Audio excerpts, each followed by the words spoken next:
Le Horla de Guy de Maupassant. 2 août. Rien de nouveau. Il fait un temps superbe. Je passe mes journées à regarder couler la Seine. 4 août. Querelle parmi mes domestiques. Ils prétendent qu'on casse les verres la nuit dans les armoires. Le valet de chambre accuse la cuisinière, qui accuse la lingère, qui accuse les 2 autres. Quel est le coupable? Bien fin qu'il dirait. 6 août. Cette fois, je ne suis pas fou. J'ai vu, je ne puis plus douter. J'ai vu. J'ai encore froid jusque dans les ongles. J'ai encore peur jusque dans les moelles. J'ai vu. Je me promenais à 2 heures en plein soleil dans mon parterre de rosiers, dans l'allée des rosiers d'automne qui commence à fleurir. Comme je m'arrêtais à regarder un géant des batailles qui portait 3 fleurs magnifiques, je vis distinctement, tout près de moi, la tige d'une de ces roses se plier, comme si une main invisible eût tordu, puis se casser, comme si cette main l'eût cueillie. Puis la fleur s'éleva, suivant une courbe qu'aurait décrite un bras en la portant vers une bouche, et elle resta suspendue dans l'air transparent, toute seule, immobile, effrayante tache rouge à 3 pas de mes yeux. Éperdu, je me jetai sur elle pour la saisir. Je ne trouvais rien. Elle avait disparu. Alors je fus pris d'une colère furieuse contre moi-même, car il n'est pas permis à un homme raisonnable et sérieux d'avoir de pareilles hallucinations. Mais était-ce bien une hallucination? Je me retournai pour chercher la tige et je la retrouvai immédiatement sur l'arbuste, fraîchement brisée entre les 2 autres roses demeurées à la branche. Alors je rentrai chez moi l'âme bouleversée, car je suis certain maintenant, certain, comme de l'alternance des jours et des nuits, qu'il existe près de moi un être invisible qui se nourrit de lait et d'eau, qui peut toucher aux choses, les prendre et les changer de place, doué par conséquent d'une nature matérielle, bien qu'imperceptible pour nos sens, et qui habite comme moi sous mon toit. 7 août. J'ai dormi tranquille. Il a bu l'eau de ma carafe, mais n'a point troublé mon sommeil. Je me demande si je suis fou.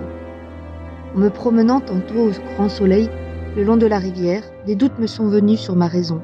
Non point des doutes vagues comme j'en avais jusqu'ici, mais des doutes précis, absolus. J'ai vu des fous, j'en ai connu qui restaient intelligents, lucides, clairvoyants même sur toutes les choses de la vie, sauf sur un point. Ils parlaient de tout avec clarté, avec souplesse, avec profondeur, et soudain leurs pensées, touchant l'écueil de leur folie, s'y déchiraient en pièces, s'éparpillaient et sombraient dans cet océan effrayant et furieux, plein de vagues bondissantes, de brouillards, de bourrasques, qu'on nomme la démence.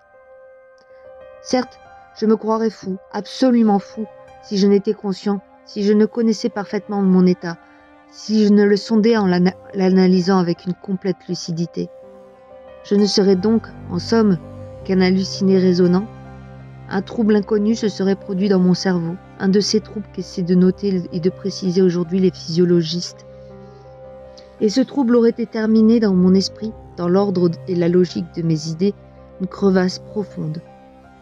Des phénomènes semblables ont lieu dans le rêve qui nous promène à travers les fantasmagories les plus invraisemblables, sans que nous en soyons surpris, parce que l'appareil vérificateur, parce que le sens du contrôle est endormi, tandis que la faculté imaginative veille et travaille.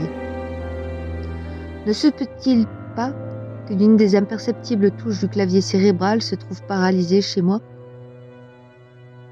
Des hommes, à la suite d'accidents, perdent la mémoire des noms propres ou des verbes ou des chiffres ou seulement des dates. Les localisations de toutes les parcelles de la pensée sont aujourd'hui prouvées. Or, quoi d'étonnant à ce que ma faculté de contrôler l'irréalité de certaines hallucinations se trouve engourdie chez moi en ce moment. Je songeais à tout cela en suivant le bord de l'eau. Le soleil couvrait de clarté la rivière, faisait la terre délicieuse, emplissait mon regard d'amour pour la vie, pour les hirondelles, dont l'agilité est une joie de mes yeux, pour les herbes de la rive dont le frémissement est un bonheur de mes oreilles. Peu à peu, cependant, un malaise inexplicable me pénétrait. Une force, me semblait-il, une force occulte m'engourdissait, m'arrêter, m'empêcher d'aller plus loin, me rappeler en arrière. J'éprouvais ce besoin douloureux de rentrer qui vous oppresse quand on a laissé au logis un malade aimé et que le pressentiment vous saisit d'une aggravation de son malin. Donc, je reviens malgré moi, sûr que j'allais trouver dans ma maison une mauvaise nouvelle, une lettre ou une dépêche. Il n'y avait rien. Et je demeurais plus surpris et plus inquiet que si j'avais eu de nouveau quelques visions fantastiques. 8 août. J'ai passé hier une affreuse soirée. Il se manifeste plus, mais je le sens près de moi, m'épiant, me regardant, me pénétrant, me dominant et plus redoutable, en se cachant ainsi que si signalait par des phénomènes surnaturels sa présence invisible et constante. J'ai dormi pourtant. 9 août. Rien, mais j'ai peur. 10 août. Rien. Qu'arrivera-t-il demain? 11 août. Toujours rien. Je ne puis plus rester chez moi avec cette crainte et cette pensée entrée en mon âme. Je vais partir. 12 août. 10 heures du soir. Tout le jour, j'ai voulu m'en aller. Je n'ai pas pu. J'ai voulu accomplir cet acte de liberté si facile, si simple. Sortir, monter dans ma voiture pour gagner Rouen. Je n'ai pas pu. Pourquoi? 13 août. Quand on est atteint par une certaine maladie, tous les ressorts de l'être physique semblent brisés, toutes les énergies anéanties, tous les muscles relâchés, les os devenus mous comme la chair et la chair liquide comme de l'eau. J'éprouve cela dans mon être moral d'une façon étrange et désolante. Je n'ai plus aucune force, aucun courage, aucune domination sur moi, aucun pouvoir même de mettre en mouvement ma volonté. Je ne peux plus vouloir, mais quelqu'un veut pour moi, et j'obéis. 14 août. Je suis perdu. Quelqu'un possède mon âme et la gouverne. Quelqu'un ordonne tous mes actes, tous mes mouvements, toutes mes pensées. Je ne suis plus rien en moi, rien qu'un spectateur esclave et terrifié de toutes les choses que j'accomplis. Je désire sortir, je ne peux pas. Il ne veut pas, et je reste éperdu, tremblant dans le fauteuil où il me tient assis. Je désire seulement me lever, me soulever, afin de me croire maître de moi. Je ne peux pas. Je suis arrivé à mon siège, et mon siège adhère au sol, de telle sorte qu'aucune force ne nous soulèverait. Puis, tout d'un coup, il faut que j'aille au fond de mon jardin, cueillir des fraises et les manger. Et j'y vais. Je cueille des fraises et je les mange. Oh mon Dieu, mon Dieu. Mon Dieu, est-il un Dieu? S'il en est un, délivrez-moi, sauvez-moi, secourez-moi. Pardon, pitié, grâce, sauvez-moi. Oh, quelle souffrance, quelle torture, quelle horreur. 15 août. Certes, voilà comment était possédée et dominée ma pauvre cousine, quand elle est venue m'emprunter 5000 francs. Elle subissait d'un vouloir étranger entrer en elle, comme une autre âme parasite et dominatrice. Est-ce que le monde va finir? Mais celui qui me gouverne, quel est-il, cet invisible, cet inconnaissable, ce rôdeur d'une race surnaturelle? Donc les invisibles existent? Alors comment depuis l'origine du monde ne sont-ils pas encore manifestés d'une façon précise comme ils le font pour moi? Je n'ai jamais rien lu qui ressemble à ce qui s'est passé dans ma demeure. Oh, si je pouvais la quitter, si je pouvais m'en aller, fuir et ne pas revenir, je serais sauvée, mais je ne peux pas. 16 août. J'ai pu m'échapper aujourd'hui pendant 2 heures, comme un prisonnier qui trouve ouverte, par hasard, la porte de son cachot. J'ai senti que j'étais libre tout à coup, et qu'il était loin. J'ai ordonné d'atteler bien vite et j'ai gagné Rouen. Oh, quelle joie de pouvoir dire à un homme qui obéit. Allez à Rouen. Je me suis fait arrêter devant la bibliothèque et j'ai prié qu'on me prêtât le grand traité du docteur Hermann Erestos sur les habitants inconnus du monde antique et moderne. Puis au moment de remonter dans mon coupé, j'ai voulu dire « à la gare » et j'ai crié, je n'ai pas dit, j'ai crié, d'une voix si forte que les passants se sont retournés, « à la maison » et je suis tombée affolée d'angoisse sur le coussin de ma voiture. Il m'avait retrouvée et repris. 17 août. Quelle nuit! Quelle nuit! Et pourtant il me semble que je devrais me réjouir. Jusqu'à 1 heure du matin, j'ai lu. Hermann Erestos, docteur en philosophie et en théogonie, a écrit l'histoire et les manifestations de tous les êtres invisibles rôdant autour de l'homme ou rêvés par lui. Il décrit leur origine, leur domaine, leur puissance. Mais aucun d'eux ne ressemble à celui qui me hante.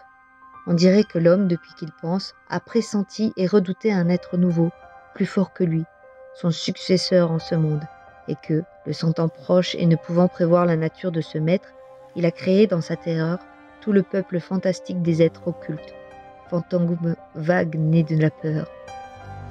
Donc, ayant lu jusqu'à 1h du matin, j'ai été m'asseoir ensuite auprès de ma fenêtre ouverte pour rafraîchir mon front et ma pensée au vent calme de l'obscurité. Il faisait bon, il faisait tiède, comme j'aurais aimé cette nuit-là autrefois. Pas de lune. Les étoiles avaient au fond du ciel noir des scintillements frémissants. Qui habite ces mondes? Quelles formes, quels vivants, quels animaux, quelles plantes sont là-bas? Ceux qui pensent dans ces univers lointains, que savent-ils de plus que nous? Que peuvent-ils plus que nous? Que voient-ils que nous ne connaissons point? Un d'eux, un jour ou l'autre, traversant l'espace, n'apparaîtra-t-il pas sur notre terre pour la conquérir, comme les Normands jadis traversaient la mer pour asservir des peuples plus faibles? Nous sommes si infirmes, si désarmés, si ignorants, si petits, nous autres, sur ce grain de boue qui tourne délayé dans une goutte d'eau. Je m'assoupis en rêvant ainsi au vent frais du soir. Or, ayant dormi environ 40 minutes, je rouvris les yeux sans faire un mouvement, réveillé par je ne sais quelle émotion confuse et bizarre. Je ne vis rien d'abord, puis tout à coup, il me sembla qu'une page de livre restée ouverte sur ma table venait de tourner toute seule. Aucun souffle d'air n'était entré par ma fenêtre. Je fus surpris et j'attendis. Au bout de 4 minutes environ, je vis, oui, je vis de mes yeux une autre page se soulever et se rabattre sur la précédente, comme si un doigt l'eût feuilleté. Mon fauteuil était vide, semblait vide. Mais je compris qu'il était là, lui, assis à ma place, et qu'il lisait. D'un bond furieux, d'un bond de bête révoltée qui va éventrer son dompteur, je traversai ma chambre pour le saisir, pour l'étreindre, pour le tuer. Et mon siège, avant que je l'eusse atteint, se renversa comme si on eût fui devant moi. Ma table oscilla, ma lampe tomba et s'éteignit, et ma fenêtre se ferma comme si un malfaiteur surpris se fût élancé dans la nuit en prenant à pleine main les battants. Donc il s'était sauvé. Il avait eu peur de moi, lui. Alors, demain, ou après, ou un jour quelconque, je pourrais donc le tenir sous mes poings et l'écraser contre le sol. Est-ce que les chiens, quelquefois, ne mordent point et n'étranglent pas leur maître? 18 août. J'ai songé toute la journée.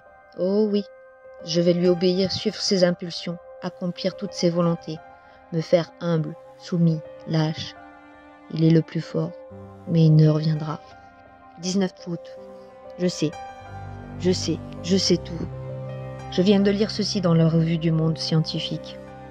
Une nouvelle assez curieuse nous arrive de Rio de Janeiro. Une folie, une épidémie de folie, comparable aux démences contagieuses qui atteignent les peuples d'Europe au Moyen-Âge, sévit en ce moment dans la province de San Paulo. Les habitants éperdus quittent leur maison, désertent leur village, abandonnent leur culture, se disant poursuivis, possédés, gouvernés comme un bétail humain par des êtres invisibles, bien que tangibles, des sortes de vampires qui se nourrissent de leur vie pendant leur sommeil et qui boivent en outre de l'eau et du lait sans paraître touchés à aucun autre aliment. Monsieur le professeur Dom Pedro Henriquez, accompagné de plusieurs savants médecins, est parti pour la province de São Paulo, afin d'étudier sur place les origines et les manifestations de cette surprenante folie et de proposer à l'empereur les mesures qui lui paraîtront le plus propres à rappeler à la raison ces populations en délire. Je me rappelle le beau 3-mâts brésilien qui passa sous mes fenêtres en remontant la Seine le 8 mai dernier. Je le trouvais si joli, si blanc, si gai. L'être était dessus, venant de là-bas où sa race est née. Et il m'a vu. Il a vu ma demeure blanche aussi. Il a sauté du navire sur la rive. Oh mon Dieu! À présent je sais, je devine. Le règne de l'homme est fini. Il est venu, celui qui redoutait les premières terreurs des peuples naïfs. celui qu'exorcisaient les prêtres inquiets, que les sorciers évoquaient par les nuits sombres, sans le voir apparaître encore, à qui les pressentiments des maîtres passagers du monde prêtèrent toutes les formes monstrueuses ou gracieuses des gnomes, des esprits, des génies, des fées, des farfadets. Après les grossières conceptions de l'épouvante primitive, des hommes plus perspicaces l'ont pressenti plus clairement. Mesmer l'avait deviné et les médecins, depuis 10 ans déjà, ont découvert d'une façon précise la nature de sa puissance avant qu'il lui eût exercé lui-même. Ils ont joué avec cette arme du Seigneur nouveau, la domination d'un mystérieux vouloir sur l'âme humaine devenue esclave. Ils ont appelé cela magnétisme, hypnotisme, suggestion, que sais-je. Je les ai vus s'amuser comme des enfants imprudents avec cette horrible puissance. Malheur à nous. Malheur à l'homme. Il est venu comment se nomme-t-il? Il me semble qu'il me crie son nom et je ne l'entends pas. Oui, il le crie. J'écoute. Je ne peux pas. Répète. Le Horla. J'ai entendu. Le Horla. C'est lui. Le Horla. Il est venu. Ah, le vautour a mangé la colombe. Le loup a mangé le mouton. Le lion a dévoré le buffle aux cornes aiguës. L'homme a tué le lion avec la flèche, avec le glaive, avec la poudre. Mais le Horla va faire des hommes ce que nous avons fait du cheval et du bœuf, sa chose, son serviteur et sa nourriture, par la seule puissance de sa volonté. Malheur à nous. Pourtant, l'animal quelquefois se révolte et tue ce qui l'a dompté. Moi aussi, je veux, je pourrais, mais il faut le connaître, le toucher, le voir. Les savants disent que l'œil de la bête diffère du nôtre, ne distingue point comme le nôtre, et mon œil à moi ne peut distinguer le nouveau venu qui m'opprime. Pourquoi? Oh, je me rappelle à présent les paroles du moine du Mont Saint-Michel. Est-ce que nous voyons la 100 000e partie de ce qui existe? Tenez, voici le vent qui est la plus grande force de la nature, qui renverse les hommes, abat les édifices, déracine les arbres, soulève la mer en montagne d'eau, détruit les falaises et jette au brisant les grands navires, le vent qui tue, qui siffle, qui gémit, qui mugit. L'avez-vous vu et pouvez-vous le voir? Il existe pourtant. Et je songeais encore. Mon œil est si faible, si imparfait, qui ne distingue point les corps durs, s'ils sont transparents comme le verre. Qu'une glace sans teint barre mon chemin, il me jette dessus comme l'oiseau entré dans une chambre se casse la tête aux vitres. 1000 choses en outre le trompent et l'égarent. Quoi d'étonnant alors à ce qu'il ne se sache point apercevoir un corps à nouveau que la lumière traverse? Un être nouveau, pourquoi pas? Il devait venir assurément. Pourquoi serions-nous les derniers? Nous ne les distinguons point ainsi que tous les autres créés avant nous. C'est que sa nature est plus parfaite, son corps plus fin et plus fini que le nôtre si faible, si maladroitement cossu, encombré d'organes toujours fatigués, toujours fassés comme des ressorts trop complexes, que le nôtre qui vit comme une plante et comme une bête en se nourrissant péniblement d'air, d'herbe et de viande, machine animale en proie aux maladies, aux déformations, aux putréfactions, poussives, mal réglées, naïve et bizarre, ingénieusement mal faite, œuvre grossière et délicate, ébauche d'êtres qui pourraient devenir intelligents et superbes. Nous sommes quelqu'un, si peu sur ce monde, depuis l'huître jusqu'à l'homme. Pourquoi pas un de plus, une fois accomplie la période qui sépare les apparitions successives de toutes les espèces diverses? Pourquoi pas un de plus? Pourquoi pas aussi d'autres arbres, aux fleurs immenses, éclatantes et parfumant des régions entières? Pourquoi pas d'autres éléments que le feu, l'air, la terre et l'eau? Ils sont 4, rien que 4, ces pères nourriciers des êtres. Quelle pitié!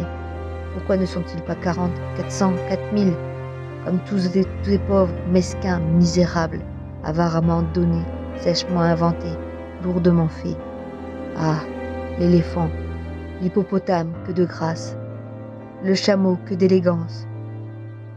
Et direz-vous le papillon, une fleur qui vole, J'en rêve un qui serait grand comme 100 univers, avec des ailes dont je ne puis même exprimer la forme, la beauté, la couleur et le mouvement. Mais je le vois. Il va d'étoile en étoile, les rafraîchissant et les embaumant au souffle harmonieux et léger de sa course. Et les peuples de là-haut le regardent, passés, extasiés et ravis. Qu'ai-je donc? C'est lui le hors-là qui me hante, qui me fait penser ses folies. Il est en moi, il devient mon âme, je le tuerai. 19 août. Je le tuerai, je l'ai vu. Je me suis assis hier soir à ma table, et je fis semblant d'écrire avec une grande attention. Je savais bien qu'il viendrait rôder autour de moi tout près, si près que je pourrais peut-être le toucher, le saisir. Et alors j'aurais la force de désespérer. J'aurais mes mains, mes genoux, ma poitrine, mon front, mes dents pour l'étrangler, l'écraser, le mordre, le déchirer. Et je le guettais, avec tous mes organes surexcités. J'avais allumé mes 2 lampes et les 8 bougies de ma cheminée comme si j'eusse pu, dans cette clarté, le découvrir. En face de moi, mon lit, un vieux lit de chêne à colonnes. À droite, ma cheminée. À gauche, ma porte fermée avec soin, après l'avoir laissée longtemps ouverte, afin de la tirer. Derrière moi, une très haute armoire à glace qui me servait chaque jour pour me raser, pour m'habiller, et où j'avais coutume de me regarder de la tête aux pieds chaque fois que je passais devant. Donc je faisais semblant d'écrire pour le tromper, car il m'épiait lui aussi. Et soudain, je sentis. Je fus certain qu'il lisait par-dessus mon épaule, qu'il était là, frôlant mon oreille. Je me dressai les mains tendues en me tournant, si vite que je faillis tomber. Eh bien, on y voyait comme en plein jour, et je ne me vis pas dans ma glace. Elle était vide, claire, profonde, pleine de lumière. Mon image n'était pas dedans, et j'étais en face de moi. Je le voyais, le grand verre limpide du haut en bas, et je regardais cela avec des yeux affolés, et je n'osais plus avancer. Je n'osais plus faire un mouvement, sentant bien pourtant qu'il était là, mais qui m'échapperait encore, lui dont le corps imperceptible avait dévoré mon reflet.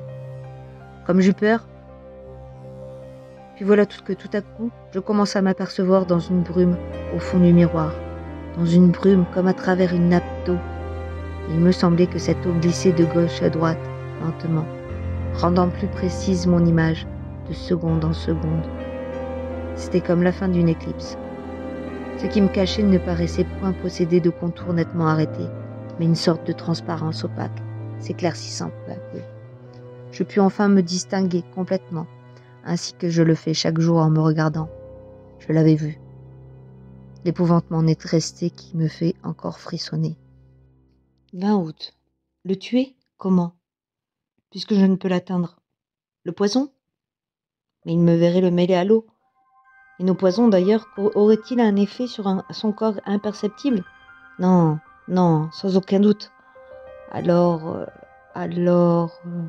21 août. J'ai fait venir un serrurier de Rouen et lui ai commandé pour ma chambre des persiennes de fer, comme en ont à Paris certains hôtels particuliers au rez-de-chaussée, par crainte des voleurs. Il me fera en outre une porte pareille. Je me suis donné pour un poltron, mais je m'en moque. 10 septembre. Rouen, hôtel Continental. C'est fait. C'est fait. Mais est-il mort? J'ai l'âme bouleversée de ce que j'ai vu.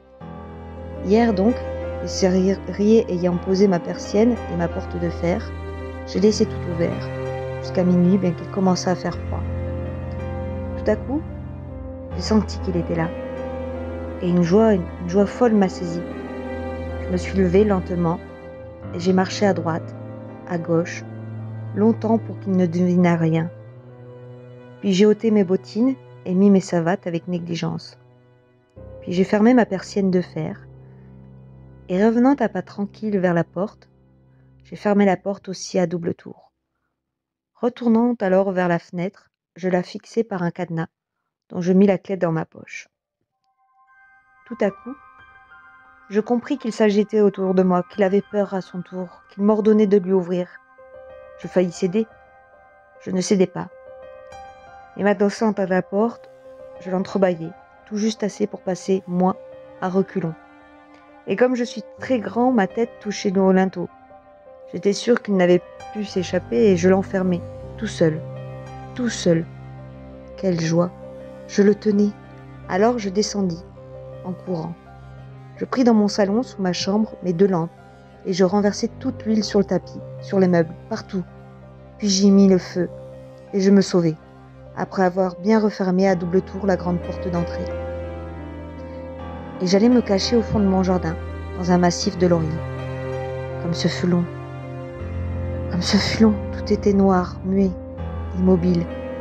Pas un souffle d'air, pas une étoile. Des montagnes de nuages qu'on ne voyait point, mais qui pesaient sur mon âme si lourd, si lourd. Je regardais ma maison et j'attendais. Comme ce fut long.